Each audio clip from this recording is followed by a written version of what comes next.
नमस्कार, मी श्वेता अंकले. तरुण भारत न्यूज बुलेटिनमध्ये आपल्या सर्वांचे स्वागत. आता पाहूया ठळक घडामोडी. ट्रॅक्टर ट्रॉली उलटून 2 वर्षाच्या मुलासह एकूण 4 जण जागीच ठार व दोघे गंभीर जखमी झाल्याची दुर्घटना जमखंडीतील मुधोळ रोडवर मध्यरात्री 2च्या दरम्यान घडली. मनीषा पुंडलिक पांडे वय 23, हलकी पुंडलिक पांडे वय 2, लक्ष्मी समदास चिरमडी वय 27, रेखा पांडुरंग भुके वय 28 अशी जागीच ठार झालेल्यांची नावे आहेत. घटनेविषयी अधिक माहिती अशी की यरगट्टी तालुक्यात ऊस तोड हंगाम संपवून ट्रॅक्टरने मजूर कुटुंबांसह आपल्या गावाकडे परत जात होते. दरम्यान जमखंडीतील मुधोळ रोडवर येताच ट्रॅक्टरचा ट्रॉलीशी संपर्क सुटल्याने ट्रॉली पलटी झाली. त्यामध्ये बसलेले 4 जण ठार तर 17 जण जखमी झाल्याचे कळते. हे सर्वजण महाराष्ट्रातील यवतमाळ जिल्ह्यातील पुसा तालुक्यातील गोपेवाडी गावाकडे निघाले असताना काळाने घाला घातला. जखमी झालेल्यांमधील दोघांची प्रकृती चिंताजनक असून त्यांच्यावर विजापूर येथील दवाखान्यात उपचार सुरू आहेत. अन्य किरकोळ जखमींवर जमखंडीतील सरकारी दवाखान्यात उपचार करण्यात येत आहेत. घटनेची माहिती मिळताच घटनास्थळी बागलकोट एसपी सिद्धार्थ गोयल यांनी भेट देऊन पंचनामा केला. या घटनेची नोंद जमखंडी शहर पोलीस स्थानकात झाली आहे. कारवार जिल्ह्यातील अनमोड अबकारी चेकनाका परिसरात शनिवारी पहाटे मोठी कारवाई करत सुमारे 50 लाखांचे स्पिरिट वाहून नेणारे 2 टँकर जप्त करण्यात आले. दावणगिरीहून गोव्याकडे ही वाहतूक सुरू असल्याची खात्रीशीर माहिती मिळाल्यानंतर ही कारवाई झाली. अबकारी विभागाचे कारवार जिल्हाधिकारी अमान उल्ला खान यांना दावणगिरी येथून 2 टँकरद्वारे स्पिरिट गोव्याकडे पाठवले जात असल्याची गुप्त माहिती मिळाली होती. त्यानुसार त्यांनी तात्काळ पथक तयार करून अनमोड अबकारी चेकनाका परिसरात सापळा रचला.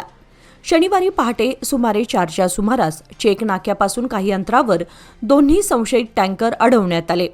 तपासणी दरम्यान टँकरमध्ये स्पिरिट आढळून आले. जप्त केलेल्या स्पिरिटची अंदाजे किंमत 50 लाख असून संबंधित दोन्ही टँकरची किंमत 30 लाख असल्याची माहिती अनमोड अबकारी निरीक्षक महेंद्र नाईक यांनी दिली. दोन्ही टँकर चालकांनाही ताब्यात घेण्यात आले आहे.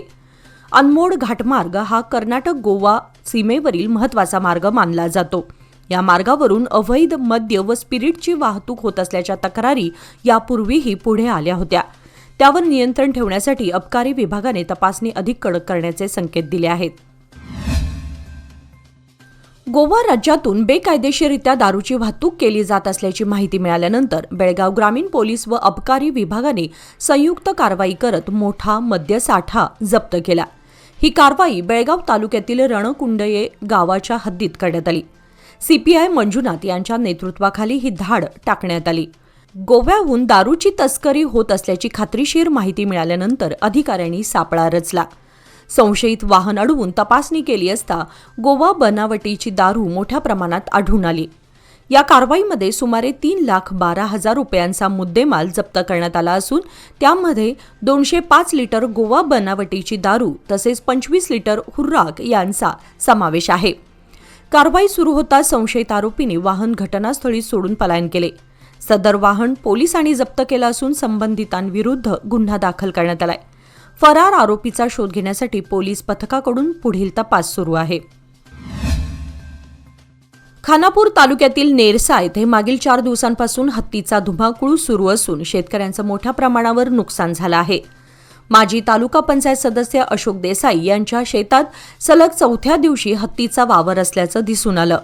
विशेष म्हणजे हत्ती दुपारी तसेच रात्रीच्या वेळी शेतात येत असल्यानं परिसरात भीतीचं वातावरण निर्माण झालं आहे. अशोक देसाई यांच्या केळीच्या बागेचे तसेच नारळाच्या झाडांचे मोठ्या प्रमाणावर नुकसान झालं असून अनेक केळीची झाडे उन्मळून पडली आहेत. त्यामुळे त्यांना मोठा आर्थिक फटका बसलाय. परिसरातील इतर शेतकऱ्यांनाही याचा फटका बसत असून पिकांचं मोठं नुकसान होत आहे. दरम्यान आंबोळी निलावडे परिसरातही हत्तीचा उपद्रव वाढला असून शेतकऱ्यांची चिंता वाढली आहे. अचानकपणे दिवसा आणि रात्री शेतात घुसून पिकांची नासधूस केली जात असल्यानं शेतकरी हवालदिल झालेत. या प्रकाराची माहिती वन विभागाच्या अधिकाऱ्यांना देण्यात आली असून तातडीने उपाययोजना कराव्यात अशी मागणी शेतकऱ्यांकडून करण्यात येत आहे. पिरणवाडी येथील छत्रपती शिवस्मारक सेवा संघ व ग्रामस्थांच्या वतीने उभारण्यात येत असलेल्या छत्रपती शिवाजी महाराज यांच्या अश्वारूढ मूर्तीचा भव्य आगमन सोहळा आज रविवारी उत्साहात पार पडला. गावाच्या प्रवेशद्वारावर उभारण्यात आलेल्या दगडी स्वरूपातील शिवस्मारकावर ही पंचधातूची मूर्ती विराजमान होणार आहे. छत्रपती श्री शिवाजी महाराज चौक येथे अश्वारूढ मूर्ती उभारण्याचा संकल्प ग्रामस्थांनी लोकवर्गणी आणि अथक परिश्रमातून पूर्णत्वास नेला आहे. गडकिल्ल्यांची प्रचिती देणाऱ्या दगडी बांधकामामुळे हे शिवस्मारक विशेष आकर्षण ठरत आहे. स्मारकाच्या जीर्णोद्धाराचं कामही पूर्ण करण्यात आलं आहे. रविवारी मूर्तीचं आगमन ढोल ताशांच्या गजरात आणि शिवरायांच्या जयघोषात करण्यात आले. संपूर्ण गावात उत्सवी वातावरण निर्माण झाले होते. शिवरायांच्या आगमनाची ग्रामस्थांना लागलेली उत्सुकता अखेर पूर्ण झाली. ही अश्वारूढ मूर्ती परिसराचं वैभव वाढवणारी ठरणार असून नव्या पिढीसमोर शिवचरित्राची प्रेरणा जपण्याचे कार्य या स्मारकातून घडणार असल्याची भावना यावेळी ग्रामस्थांनी व्यक्त केली. गेल्या 3 महिन्यांपासून इंडिगो विमानसेवा चर्चेत आहे. जादा काम लावत असल्याचं कारण देत वैमानिकांनी इंडिगो कंपनीतून सेवा बजावणं बंद केलं होतं. त्यानंतर हळूहळू इंडिगोची सेवा सुरू झाली. मात्र तक्रारी आहेतच. बेळगावात दिल्लीहून खासदार विमानाने आले खरे, मात्र ते बेळगावला पोचले तरी त्यांची साहित्याची बॅग त्यांना मिळाली नव्हती. काल शनिवारी ती त्यांना मिळाली खरी, मात्र वेळेत न मिळाल्यानं गैरसोय झाल्यानं खासदार प्रवीण खंडेलवाल यांनी कंपनीच्या कामाबाबत नाराजी व्यक्त केली आहे. शुक्रवारी खासदार प्रवीण खंडेलवाल यांनी सांब्रा विमानतळावर उतरल्यावर त्यांनी आपल्या लगेज असलेली साहित्याची बॅगची विचारणा केली, परंतु त्यांना ती न मिळाल्याने त्यांनी संताप व्यक्त केला. त्यामुळे सांब्रा विमानतळावर कार्यरत असलेल्या इंडिगोच्या अधिकाऱ्यांना त्यांनी धारेवर धरले. कंपनीच्या निष्काळजीपणामुळे हा प्रकार घडला असून याबाबत तातडीने स्पष्टीकरण मिळावे अशी मागणी त्यांनी कंपनीच्या सीईओंकडे केली आहे. दिल्ली बेळगाव प्रवासादरम्यान आलेल्या वाईट अनुभवाबद्दल थेट कंपनीच्या सीईओंनाच भाजपच्या खासदाराने जाब विचारला. व्हीआयपींना जर योग्य वागणूक मिळत नसेल तर सर्वसामान्यांबाबत काय होत असेल, असे प्रश्नही खासदार खंडेलवाल यांनी केला. भाजपचे खासदार व कॉन्फेडरेशन ऑफ ऑल इंडिया ट्रेडर्सचे सरचिटणीस प्रवीण खंडेलवाल हे एका कार्यक्रमासाठी शुक्रवारी बेळगावमध्ये आले होते.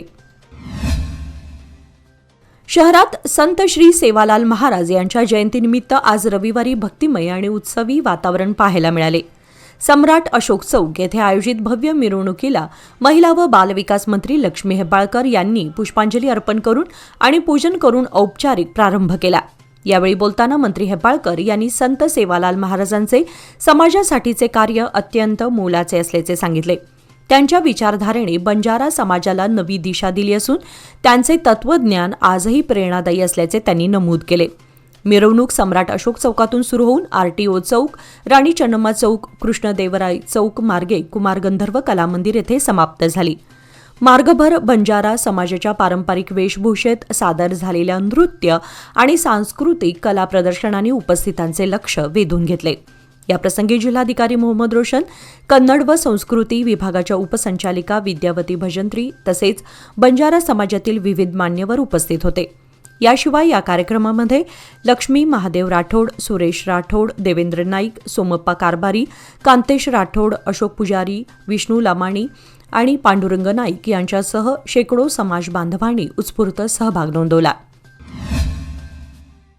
छत्रपती धर्मवीर श्री संभाजी महाराज यांच्या बलिदान मासानिमित्त श्री शिवप्रतिष्ठान हिंदुस्थानतर्फे शहरात रक्तदान शिबिराचे आयोजन करण्यात आले होते.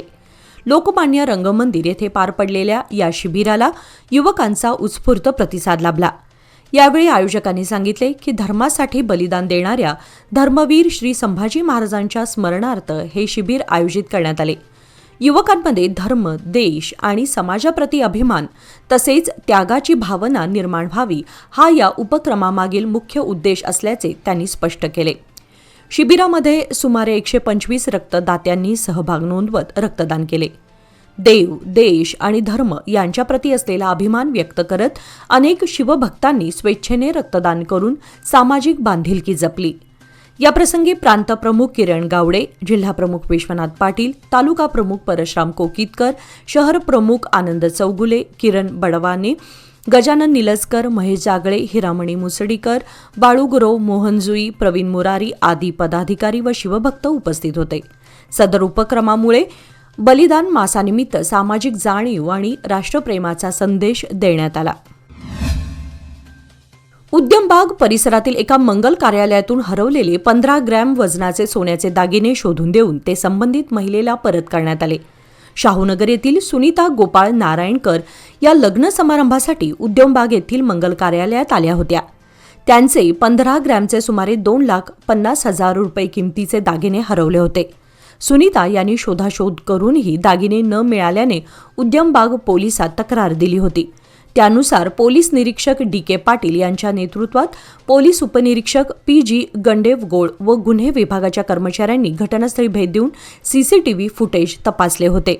फुटेजमुळे दागिने सापडल्यानंतर सदर महिलेला पोलीस स्थानकात बोलावून दागिने परत करण्यात आले. पोलीस उपनिरीक्षक गंडेवगौळ व तवनापा कुंचनूर, मल्लिकार्जुन पात्रोट, इरण्णा चवलगी, पोलीस आयुक्त भूषण बोरसे, उपायुक्त नारायण बर्मणी यांनी अभिनंदन केले आहे. मच्छे परिसरातील संगोळी रायण्णा यांच्या पुतळ्यावर आढळलेल्या चिकट पदार्थाबाबत सुरू असलेल्या चर्चेला अखेर पूर्णविराम मिळाला आहे. प्रादेशिक न्याय वैद्यक विज्ञान प्रयोगशाळेच्या अहवालात संबंधित नमुन्यांमध्ये वनस्पतीजन्य राळ असल्याचं स्पष्ट झालंय. प्रशासनाकडून पुतळा, त्याच्या सभोवतालचा रस्ता तसेच जवळील झाडांच्या पानांवरून नमुने गोळा करून तपासणीसाठी पाठवण्यात आले होते. प्रयोगशाळेच्या तपासणीमध्ये हा पदार्थ झाडांवरून नैसर्गिकरित्या खाली पडणारी चिकट राळ असल्याचं निष्पन्न झालं. दरम्यान परिसरातील सीसीटीव्ही फुटेजची सखोल पाहणी करण्यात आली. त्यामध्ये कोणत्याही व्यक्तीने पुतळ्यावर कोणताही पदार्थ फेकल्याचं आढळून आलं नाही. त्यामुळे ही घटना समाजविघातक कृत्याशी संबंधित नसल्याचं अधिकृतरित्या स्पष्ट झालंय. अहवालानंतर पुतळ्याचा अवमान झाल्याच्या अफवांना पूर्ण विराम मिळाला असून नागरिकांनी कोणत्याही अपप्रचारावर विश्वास न ठेवता प्रशासनाला सहकार्य करावं असं आवाहन करण्यात आलंय. इन्व्हेस्टमेंट अशीच करणार ज्याने माझी हार्टबीट खूप अशी नाही होणार आणि म्हणून एक पार्ट FD मध्ये नक्की इन्व्हेस्ट करणार, कारण FD आहे तर स्टडी आहे. लोकमान्य FD सोबत मिळवा best interest rate. Lokmanya FD आहे तर स्टडी आहे. देवाकडे कोणी संस्कार, संपत्ती, आरोग्य, समाधान, आनंद मागतो. परंतु देवाकडे जर कोणी आपल्या सासूचा मृत्यू मागत असेल तर तो चर्चेचा विषय ठरणारच. होय, बेळगाव जिल्ह्यातील एका गावच्या मंदिराच्या हुंडीमध्ये एक चिठ्ठी सापडली असून यामध्ये देवा पुढील यात्रेच्या आधी माझी सासू मरू दे असा मजकूर कन्नडमध्ये लिहिलेली चिठ्ठी सापडली आहे. मंदिरात गेलेला प्रत्येक भक्त देवा माझा हा एक लाड पुरव, आनंदाचं झाड माझ्या दारी असं स्वतःला आनंदी ठेवणारं काहीतरी मागणं मागत असतो. परंतु पिचलेल्या एका व्यक्तीने देवाकडे चक्क सासूचं मरण चिठ्ठीद्वारे देवाकडे मागितलंय. खंदाळ, तालुका रायबाग येथे हुलीकांतेश्वर नावाचं मंदिर आहे. हुंडीतील रक्कम मोजण्यासाठी त्यांनी नुकतीच हुंडी उघडली. यावेळी रक्कम मोजताना 100 व 10 रुपये मूल्य असलेली नोट एकत्रित गुंडाळलेली होती. ती उघडली तेव्हा त्यामध्ये एक चिठ्ठीही आढळून आली.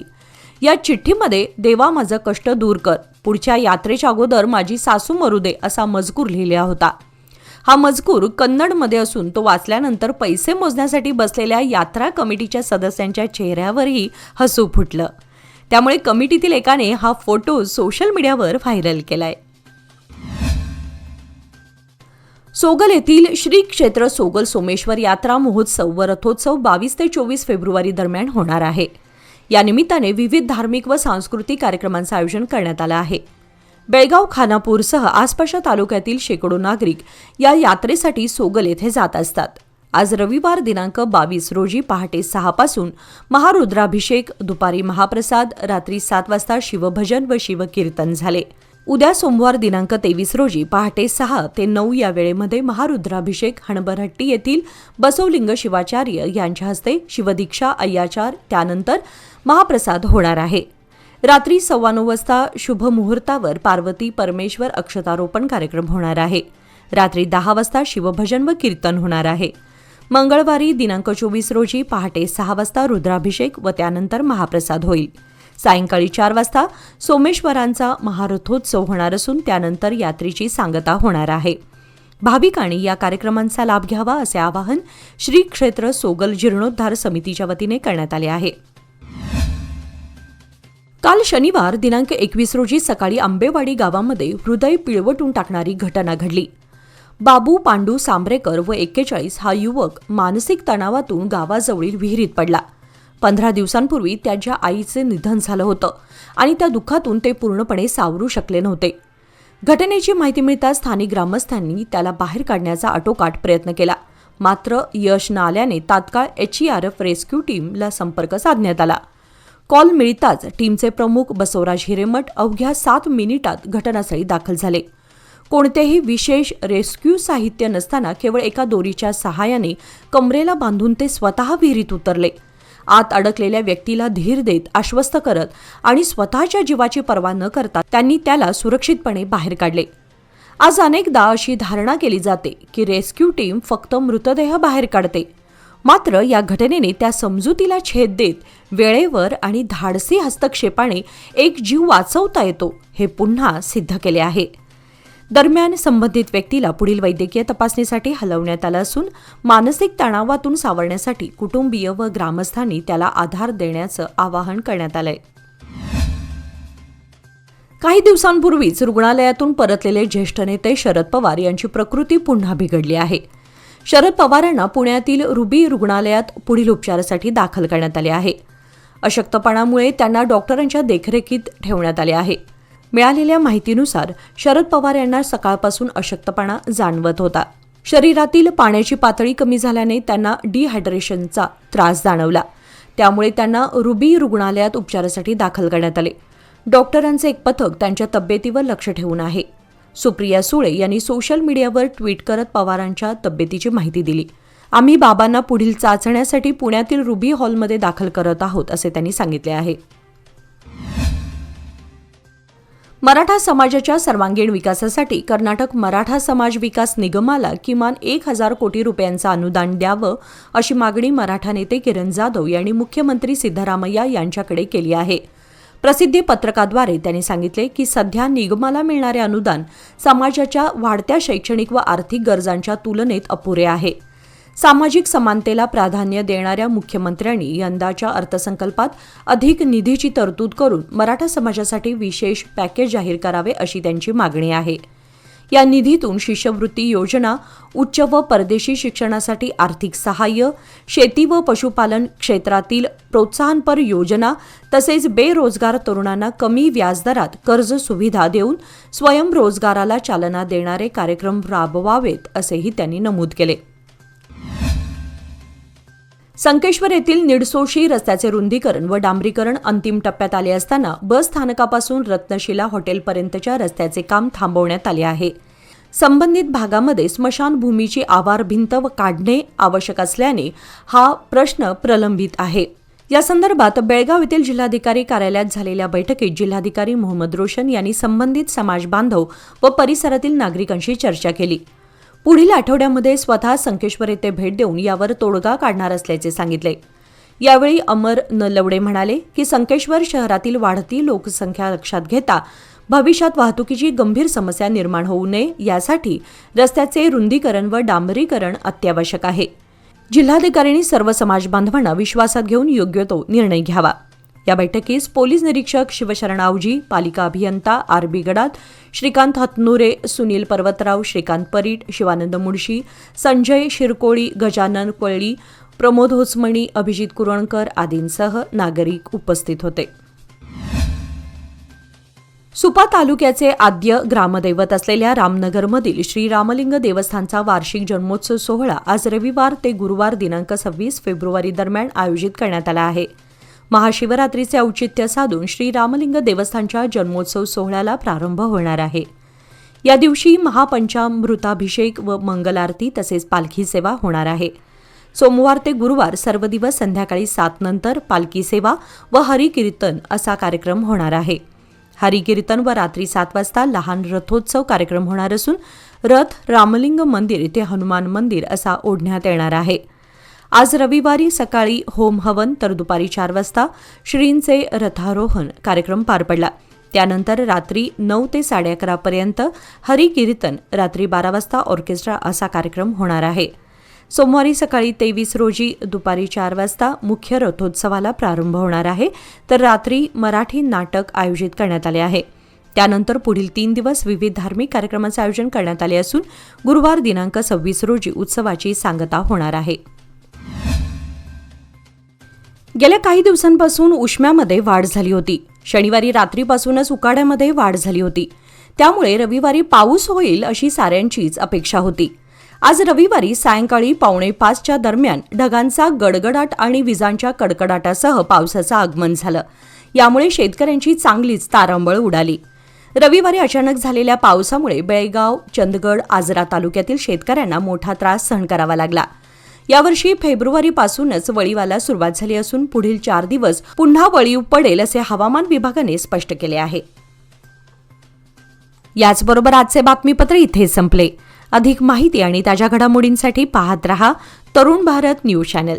तसेच आमच्या चॅनलला लाईक, शेअर आणि सबस्क्राईब करायला विसरू नका. आणि विश्वासार्ह बातम्यांसाठी दररोज वाचा दैनिक तरुण भारत. धन्यवाद.